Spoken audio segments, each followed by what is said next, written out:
Seguindo com a leitura do tópico Tentativas de Modernização da Administração Pública Brasileira, o Decreto-Lei nº 200 de 1967 e o PND, Plano Nacional de Desburocratização.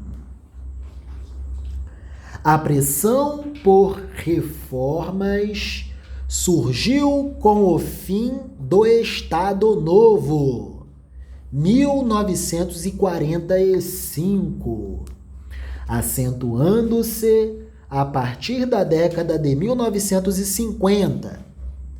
Mesmo retornando ao governo pelo voto democraticamente, entre 1950 e 1954, Getúlio Vargas agora tinha seus poderes limitados pela Constituição de 1946.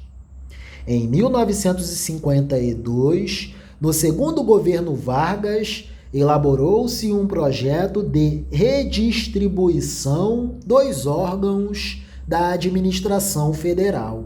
Apenas.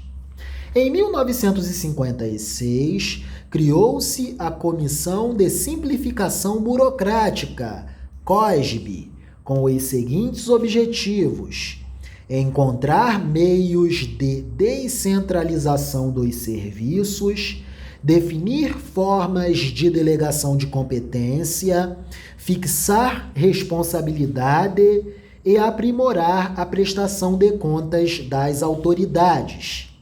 Ainda em 1956, criou-se a Comissão de Estudos e Projetos Administrativos, CEPA, que tinha por finalidade assessorar o Congresso Nacional em assuntos ligados à reforma administrativa.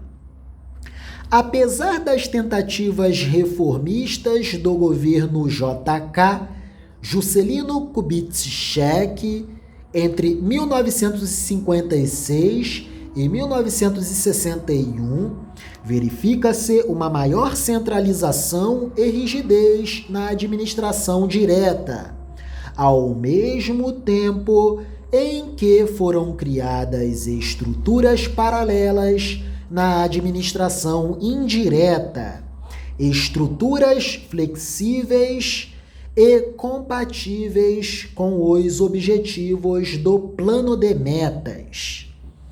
O Plano de Metas tinha dezenas de objetivos e 4 setores-chave: energia, transporte, indústria pesada e alimentação. Esse plano, segundo Frederico Costa, propugnava a industrialização acelerada, apoiada na associação entre capitais nacionais e estrangeiros, com ênfase na indústria de bens duráveis, dando prioridade à indústria automobilística e ao transporte rodoviário. Seu lema era a realização de 50 anos em 5, e a meta símbolo era a construção da nova capital do país, Brasília. Era uma fase de grande euforia e de afirmação nacionalista.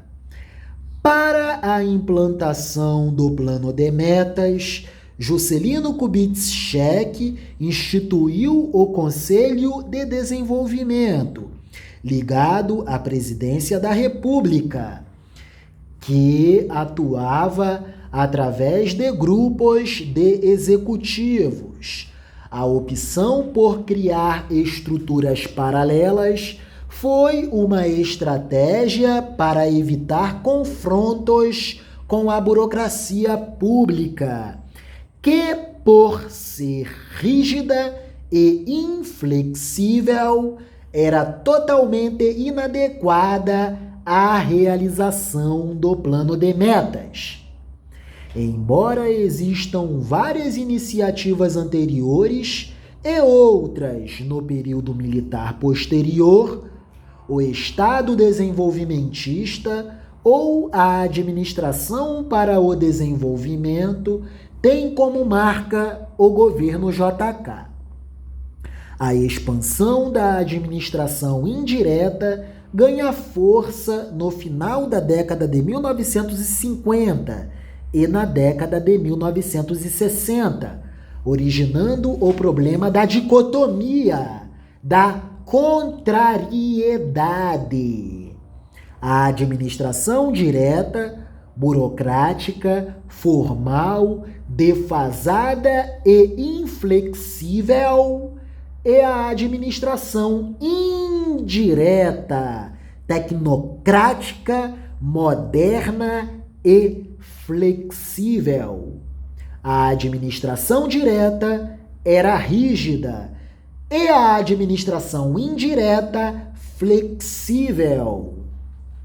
Dicotomia de contrariedade. A administração direta era burocrática, formal e defasada, e a administração indireta era flexível, moderna e tecnocrática. Segundo Lima Júnior, constituíram-se, assim, ilhas de excelência no setor público, voltadas para a administração do desenvolvimento, enquanto se deteriorava o núcleo central da administração.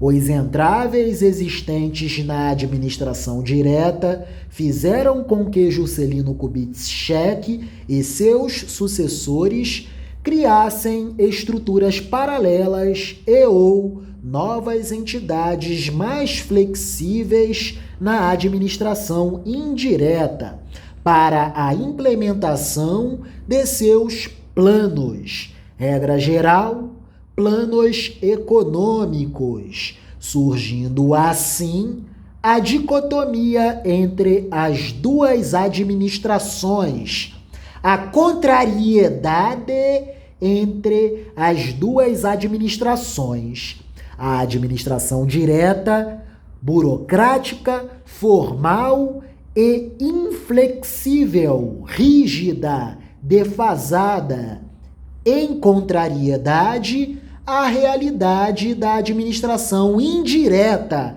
que era flexível, moderna, tecnocrática, tecnoburocrática, flexível. Economicamente, o Brasil continuava a crescer e a se desenvolver. Em 1963, foram constituídos grupos encarregados de elaborar um projeto de reforma geral da administração pública federal e de organização administrativa do Distrito Federal. Nesse ano, o presidente João Goulart nomeou o deputado Amaral Peixoto como ministro extraordinário para coordenar grupos de estudos, com a finalidade de apresentar um projeto de reforma administrativa. 4 projetos foram apresentados. Essa reforma visava a descentralização administrativa e a delegação de competência. No entanto, ela só viria a ocorrer com o governo militar em 1967. A Comissão Amaral Peixoto reunia o que havia de melhor na inteligência nacional, embora cada membro fosse portador de uma visão distinta sobre o tema. Era uma comissão diversa, uma comissão dotada de diversidade, tendo em Hélio Beltrão um forte defensor da descentralização administrativa. Administração Geral e Pública. Autoria do professor Augustinho Paludo. É isso.